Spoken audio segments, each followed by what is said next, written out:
Hello, friends. It's episode 160 of the Diet Diaries. Today's episode is coming out Monday, January 8th, and it's funny because it's been a couple of weeks since I've recorded because I skipped an episode kind of the week of Christmas, and I recorded last week's episode in advance because I wanted to kind of have a break over the holidays. So it feels a little weird to be sitting down and doing this. I'm so used to doing it every week, and it's been two, maybe 3 weeks since I recorded. I can't remember. Anyway, Izzy's barking downstairs. You may or may not be able to hear that, but I'm so happy when she does now that I'm just going to let it be there. It's not a problem. I'm recording this in my house, so it's always just real life. So a couple things. I'm going to talk about one of my favorite kind of very controversial topics, especially in like the anti-diet, intuitive eating world of which I'm kind of tangentially connected to, and that is around tracking food. This is a very controversial topic, and I'm going to kind of share with you my spin on it. And I think it's really relevant. I think a lot of folks listening right now may be wanting to make some changes. And if you're not, if you're cool with where you are, that's awesome. This is not like you need to do these things in the new year. This is if you are feeling like your relationship with food and the way you're eating and the way you're using food and talking to yourself is not serving you and you're not feeling good, then yeah, maybe some changes are in order. This isn't you have to lose weight in order to be happy kind of thing, right? So I think we just need to have some clarity and get honest with ourselves around why we're doing the things we're doing or not doing them. And tracking and how we think about food and our intake and kind of learning more about it is something we're going to talk about and Eat with Ease. I'm going to do a whole episode either next week or the week after about Eat with Ease. That is my 6-month semi-private coaching program. And we start February 12th. So it's coming up, kind of soon. I've got an early interest list going for folks who are really thinking about doing this. If you're on that list and you decide to sign up, you'll get $50 off the monthly rate, and you're just going to get first chance to sign up. This is a super small group. This isn't like a 15-person group coaching program. So there is definitely a cap on this group. So if you are thinking about wanting to make a change this year and like you've done diets, like done them all, been there, and that like, if this was going to work, it would have worked by now, right? That's kind of like the hard truth we have to realize and kind of come to grips with. And at the same time, you're also not happy with how you're eating, with how you feel in your body. You're not happy with what you see in the mirror. And you're like, something's got to change, but I don't know what the fuck to do anymore. Like nothing else is working. You lose weight, you gain it back, doesn't stay off. So it's time for something different, right? It's time to take a different approach. And that's what Eat with Ease is, because it's 6 months. It's a long time. It's a big commitment. I'm not going to lie to you.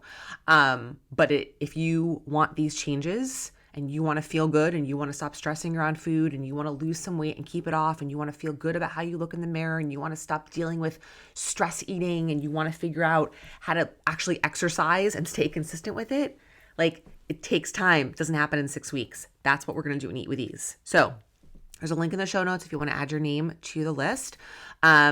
More details I'm going to share very soon, and you'll be able to sign up starting February 1st off of that list.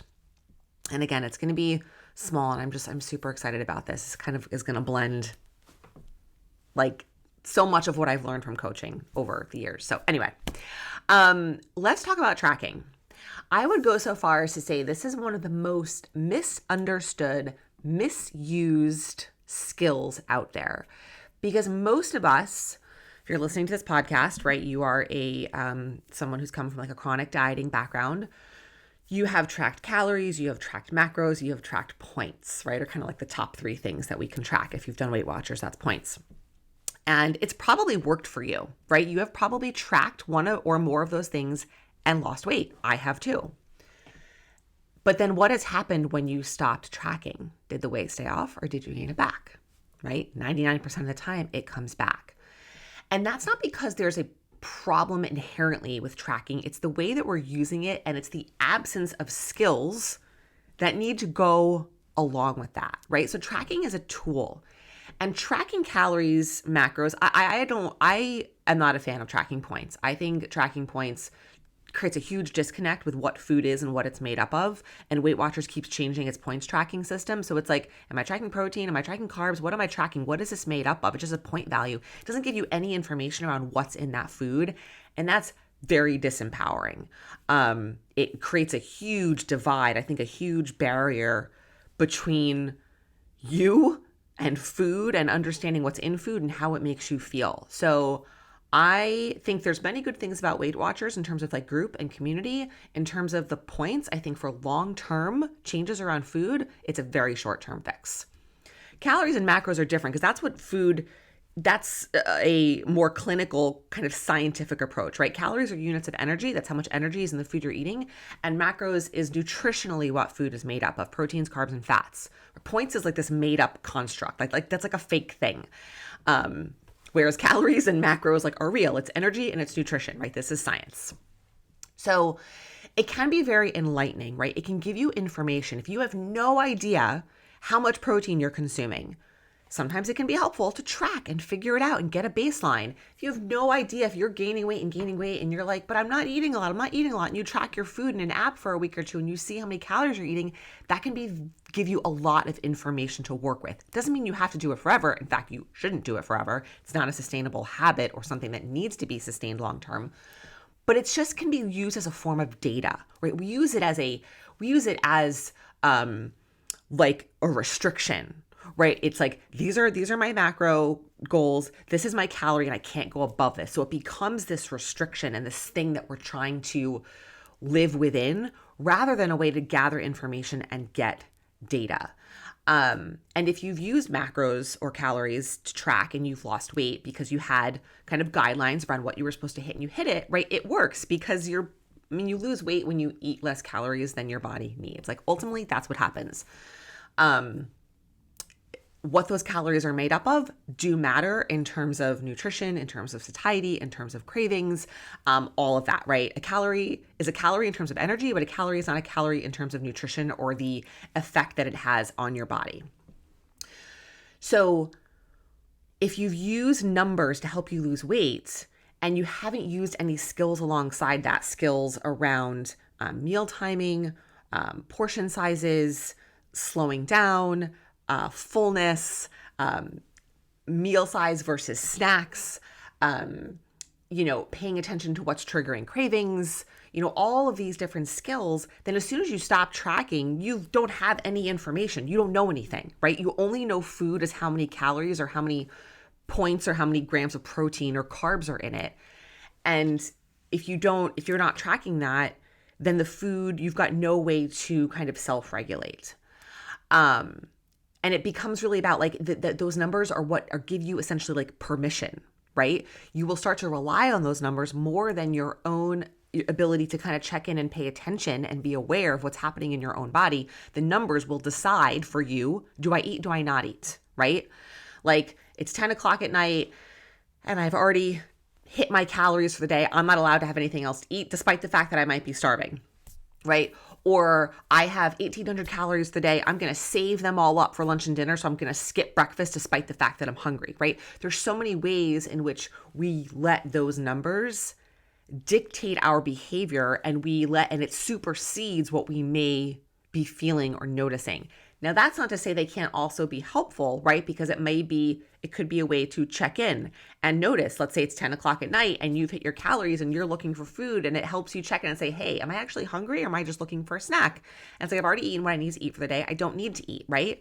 It's not as black and white as people want it to be. It is not inherently good or bad. It comes down to why and how you're using it, and also what your history is with tracking and food and disordered eating. That all matters before we can say, yes, you need to do this or should do this, or no, you don't. And that's only the kind of the quantitative side of things, right? Which is tracking numbers, quantitative numbers, which are MyFitnessPal and Chronometer and those types of things. There's a whole other way to track, which is called qualitative tracking, which is what helps you learn how to pay more attention to what's happening in your own body.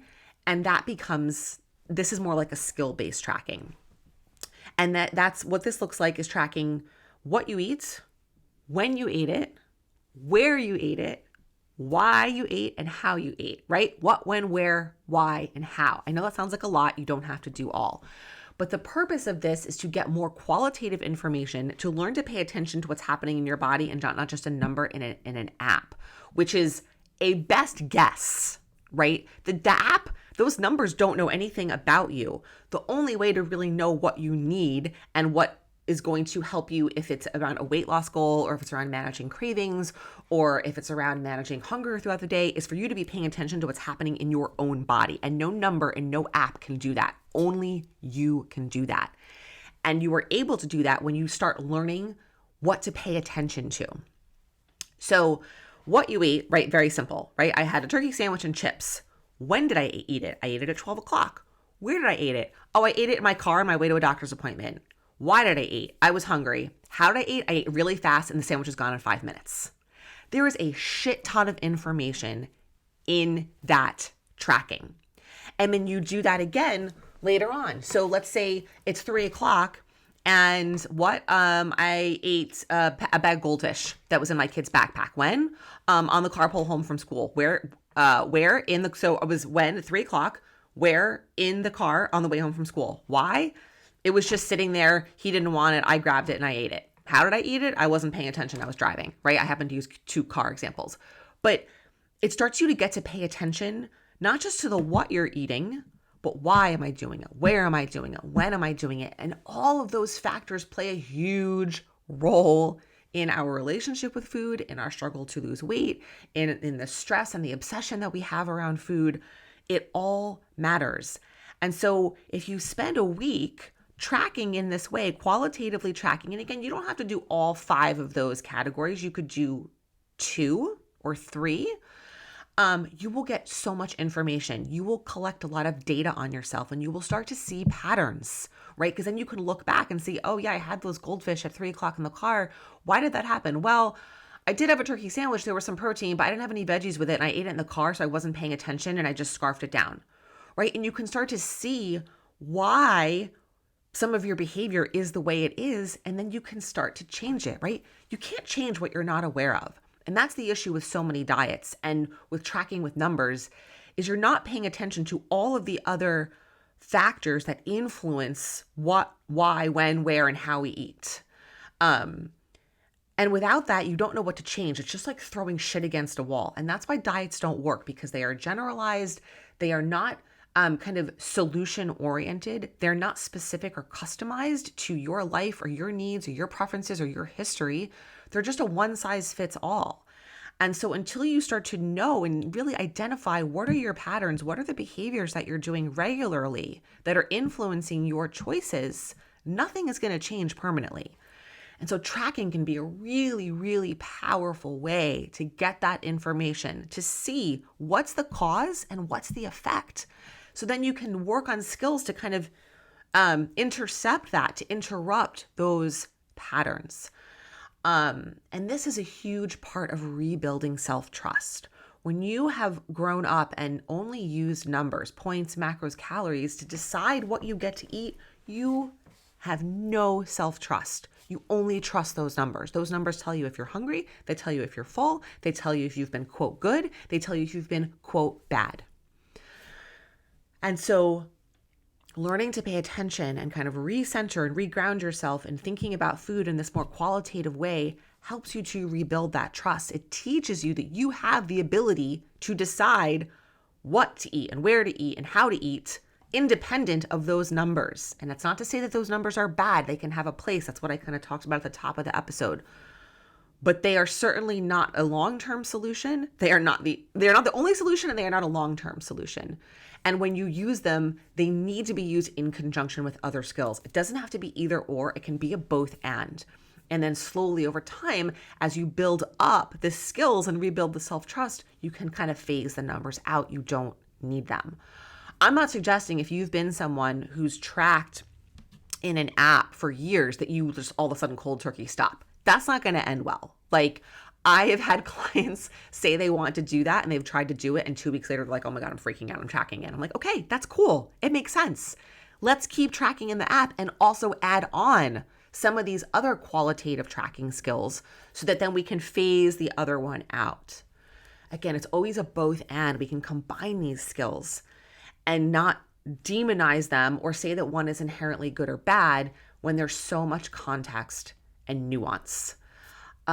So that's really what I want to share. And again, this is something we're going to talk about in Eat with Ease, because if you're someone who joins the group and you're working on fat loss, which you don't have to be, right? Not people are going to have overlapping goals because you're kind of in the orbit of this community, right?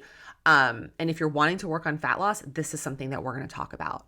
So again, like this might be a huge shift for you in terms of thinking about food and how to approach weight loss. But it is, I cannot overstate the importance of this, of using this skill of shifting the way that you approach food and get information. This is like a life changer.